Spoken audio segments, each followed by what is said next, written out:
In today's video, I'm going to teach you how to manage your international shipping zones in Shopify, ensuring your store reaches all the right destinations efficiently.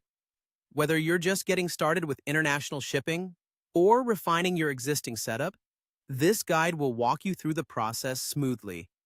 First things first, let's navigate to your Shopify dashboard. If you're not familiar with this interface, don't worry.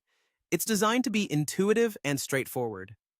Once you're there, focus your attention on the lower left part of the screen. You'll notice a small gear icon that represents Settings. This is where all the foundational configurations for your store reside.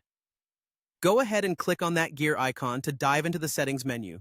With the Settings menu open, look to the left sidebar where you'll find various options. Scroll through until you see Shipping and Delivery. This is the section where all your shipping-related tasks can be handled. By clicking on it, you'll be brought to a new page that outlines all the fundamental shipping components for your store.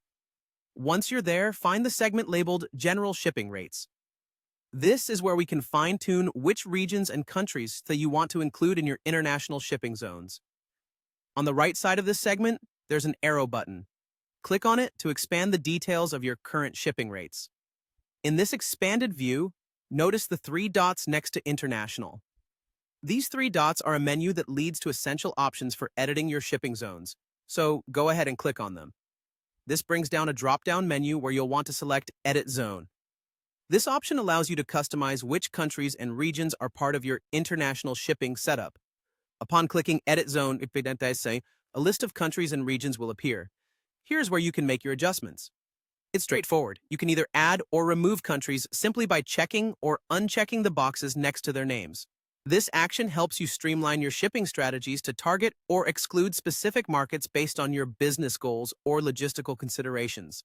After making the necessary changes, scroll down a bit and you'll find a Done button. Clicking Done finalizes your changes and updates your shipping settings accordingly. And that's it. You've successfully managed your international shipping zone in Shopify. With this setup, you're all set to reach new markets or refine your target zones to better align with your business strategies. By keeping your shipping zones updated, you not only enhance operational efficiency, but also improve customer satisfaction by clearly offering shipping to the right regions. Thank you for following along and happy selling!